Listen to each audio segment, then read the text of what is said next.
Everyone. I'm so thrilled and honored that you've decided to join us today on my podcast on this. Can you believe it? The beginning of December. It just Oh, came upon us, didn't it, Linda? yes. Absolutely. Well, today on my show, you all have the honor and the privilege of meeting Linda Herzog. And I met Linda through her dear posts on LinkedIn. We've been connected, and she is here today to share some awesomeness with you all about learning and passion. So, Linda, why don't you share who you are to everyone and what you're passionate about? I will, Dr. Gina. Thank you for having me on. I feel honored as well.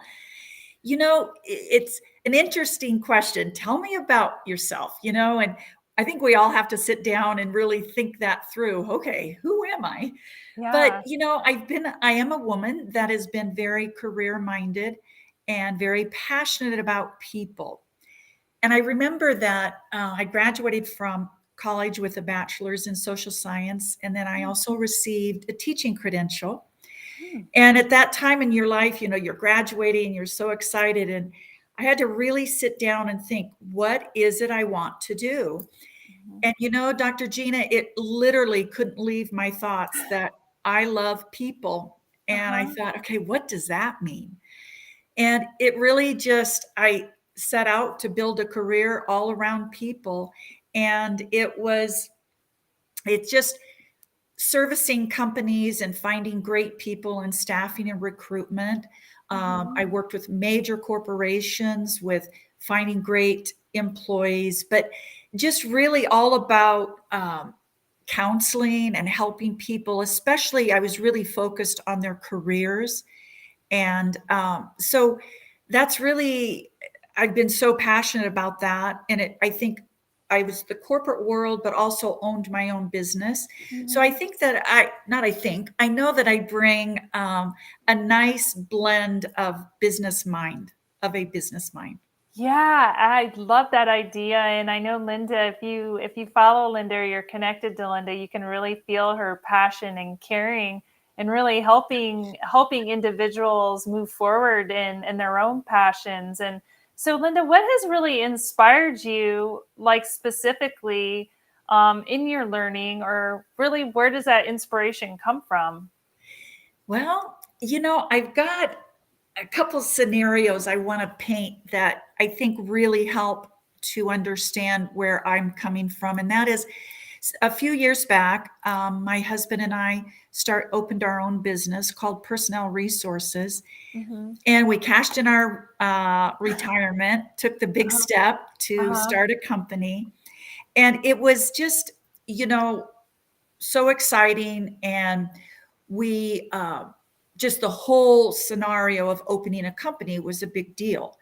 And so we had the company about 7 years. And on a Friday afternoon, I got a phone call from an international firm wanting to buy our company. I said, Wow. oh, no, thank you. No, thank you. So the Hmm. next Friday afternoon, they called again. And I said, I really appreciate you contacting me, but not at this time. Uh-huh. So the third Friday phone call came and they asked me a third time. And I said, okay, what's the harm in just talking? Uh-huh. So we talked and we ended up selling. So that was a great experience and so forth. Then there's that I felt confident in. I knew the business. I'd been in staffing recruitment for many years. And so then I went to work for RBC, which Oh. is a Hmm. major financial company in wealth management. And I was going to work for them to do some major events Mhm. to kind of work with the uber wealthy and Mhm. have some very unique, more training and learning events Mm. more than, anything else. But when I came on board, they had asked me, they not ask, they informed me that I Mhm. must receive my Series 7 certification. And I'm Mm. sure many people know Series 7. It's, the credentials for the financial industry. So my gut said to me at first, you know, that's pretty technical and regulatory for me. I said, Mm. no, I can do it. I can learn this. So I went to work 45 to 50 hours a week studying. And Wow. I did it for a couple months until my date of when my first exam was going to happen. And at this time, it had just changed to where they required it to be in two parts, the Mm-hmm. Series 7 exams.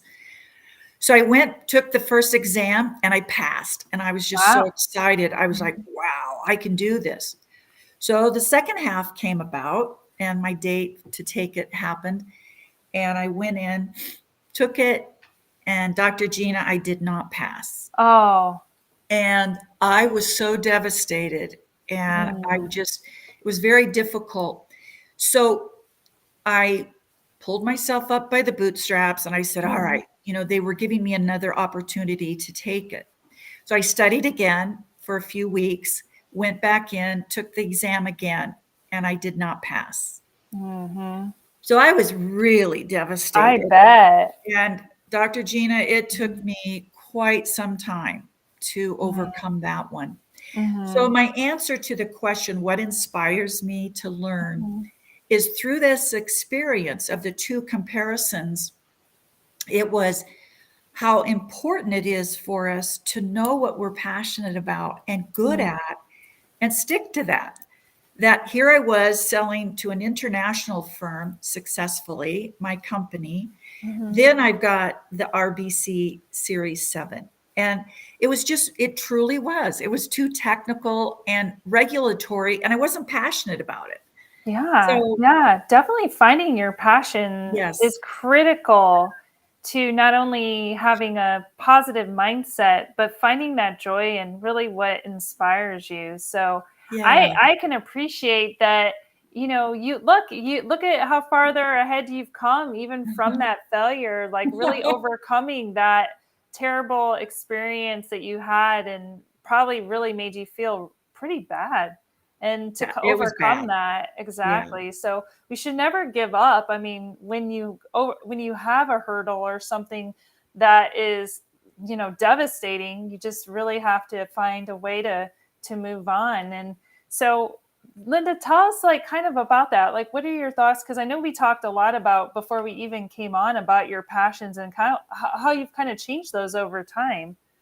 Well, I think, oftentimes it's really like what I was going through with that. It shattered me. I mean, but I had to really go deep and to say, give time to looking into it. Why did that? And I chose a path that really didn't fit me and my Hmm. mind and how I think. Mm-hmm.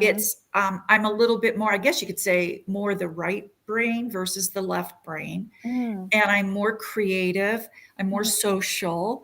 And what Mm-hmm. did I say at the beginning? I love people. Well, Absolutely. that wasn't taking me, and it was really coming to the point of admitting it and Mhm, recognizing it. But if we just go too quickly and don't look back on our experiences and why did they come into our life, mm, that's an important part of it all versus just keep running and gunning and don't, just let that be in my being, and mhm. it can be harmful to us. Right. So really taking the time to process is what you're Yes. talking Yes. about. Process what's going on and really understand kind of where you're at so you can move forward. Absolutely. One of the things that I love to study and think about is authenticity and what authentic learning means. And when you think about that, and when you're talking about really understanding where you are and coming to tune with kind of your own passions, what does authenticity look like for you, or what does that mean to you is throughout your learning and your learning experiences? Well, it's, I think, the key, Mhm. it's when you can have hands-on learning experiences or that real world tasks that help you learn. And I know throughout my career when hiring employees, I would always bring them, I would always allow, not allow, I would bring in the staff that were I had currently employed. They were always involved in the Mm, interviewing process. then along with that, they would come in and spend a day, just work doing the job and Mhm. doing that hands on. And we would walk them through our process or the softwares. And so it was, and we would always have lunch, brought in Uh-huh. and that type of thing, where I just saw it really transform. And sometimes that person we clearly saw did not fit, but then Mm. we would then see that they clearly would fit the Yeah. business and the team. So I think that's an important part of making those decisions in hiring, Mm. and it's hands on, and it really, Mhm. really is effective. Yeah, and absolutely working together, collaborating Yeah. together, caring about each other, and being real and transparent are all important in those opportunities. I know before we got on, Linda and I were talking about the recent study that came out from the Surgeon General about loneliness. And so I'm wondering, when we think about these times where maybe there was a learning hurdle, I can imagine when you didn't pass that exam the second time, kind of how that made you feel. And so you're lonely, you're depressed, you feel like you've let somebody or even yourself down. So if Mhm. you've experienced this learning hurdle, maybe you've helped other people overcome a learning hurdle. Can you talk about like how you would recommend or how you help someone overcome a hurdle like that? Wow. Okay. I have so many scenarios, but I've chosen two to Uh-huh. share. One is actually with my husband. Hmm. He had his first career was with the federal government for many, many years. And I brought him as he came in as my partner in our personal resources. So the idea of him learning the staffing and recruitment industry was, very interesting, but yet so many of his skills and abilities he brought over, which is, being able to read people, be observant, be aware of your surroundings, and just so many of the details and technical aspects of the business he took to greatly. But it Hmm. was interesting. Sometimes he would never ask questions. And Oh. so I said, how can I teach you if you're not going to ask questions? And so that was always kind of our joke in the process of him learning.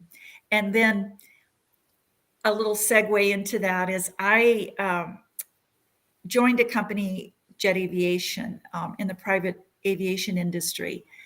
Knew nothing. They brought me on to run their subsidiary, Jet Professionals, and I knew nothing about aviation. Wow. And I ended up being the only female vice president at that time. Wow.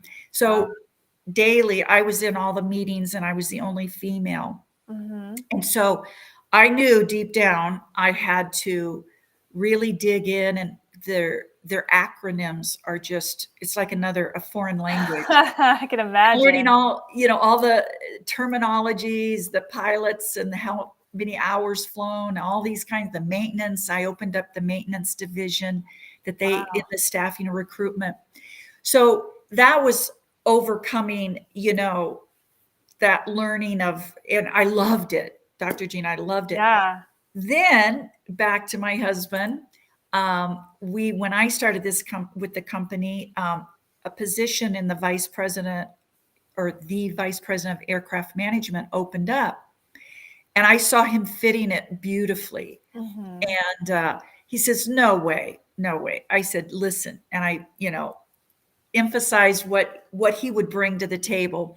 So Hmm. anyway, he interviewed, and they actually hired him immediately. And the gentleman has been in aircraft management Wow. for many, many years, and he loves it. He does phenomenal at it. Wow, that's outstanding. So Yeah. really it's about taking a chance, would you say? Yes. Like taking the Yes. chance of of really knowing and tuning in and honing in on what you're good at and what your Yes. passions are, Mhm. and being okay if you do have setbacks, because I think sometimes we all experience those things. Like I can imagine when you went in and saw those acronyms, it's kind of the same in trucking, where I'm in Yeah. transportation. Yes, So I'm a learning scientist, and thinking about all the acronyms in trucking is very similar. So it's just a exactly. matter of sticking with it, right? And Yeah. really thinking about how you can position yourself and your passions to be successful. So that's outstanding. Yes. Linda, sometimes I have people contact me and they talk to me about they've lost their passion. They've maybe lost their passion to learn and they're kind of feeling hopeless. I know that we've talked earlier about helping individuals who are in this situation. So, what would you say to someone if they came to you or you heard them say that they've lost their passion to learn? How would you help them overcome that, or what would you suggest to them? I think that there's so many levels and Hmm. reasons. I think that first would be how to identify what caused it. Or, Hmm. it's like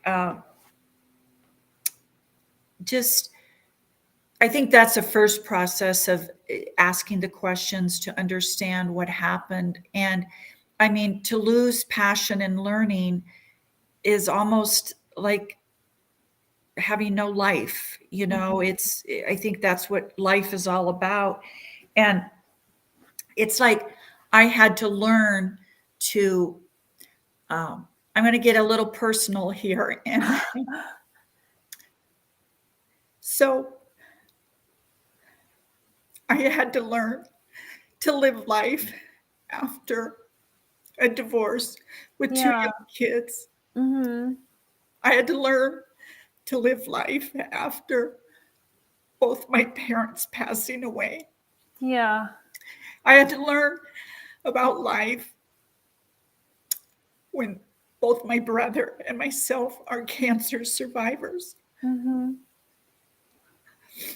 I had to learn to live again after surviving an attack with the man with the knife. Why did that happen? Hmm. And I had to learn to live life again after my son Well, my son passed away. So I think that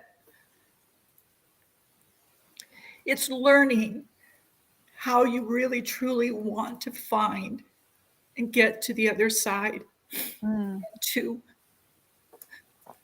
get find your joy and your gratefulness and mhm, whatever comes your way. And I did rely on my faith, mhm, and I know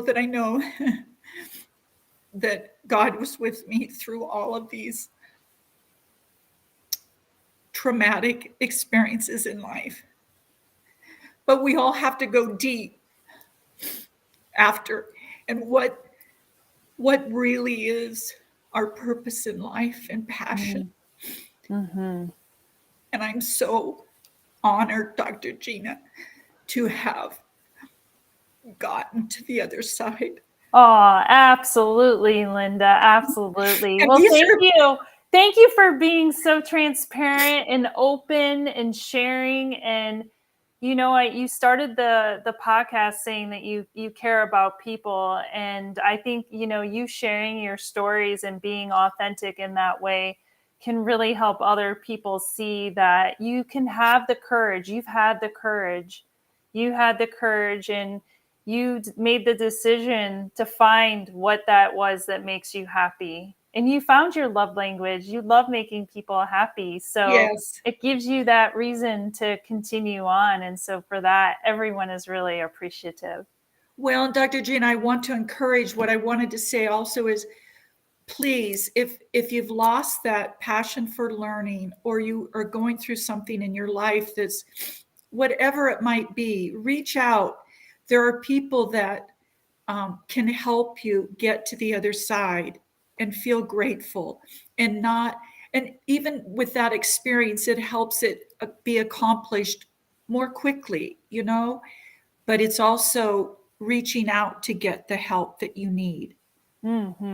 Yes, definitely, definitely. People need each other to help them get through tough times, Yes. and you definitely need to reach out to people who you love, or you can reach out to somebody at work, or you can reach out Yes. to anybody, and get the help you need. Linda, thank you so much for coming Oh, on our Dr. G, podcast thank today. you. Why don't you leave us with some final words, some encouraging words? What would you like people to remember about your podcast today? You know, I think the most important would be, like we've been saying throughout, you know, find your passion, and you'll know it when you find it. You will be energized. You'll feel excitement. You'll want to pursue, and you'll be engaging in that aspect. And if you haven't found that, I just encourage you, explore it, think about it, and go find it. Yes, go find it. All right, Linda, if people want to Thank connect with you. you, if they want to connect with you, where can they find you? Goodness, I'm on LinkedIn, I'm on Instagram, on Facebook. Then, of course, my website is Linda, or my email is Linda at herzogleadership.com. Awesome. Well, thank you so much and have a great, happy holiday. You as well, Dr. Gina. Thank you.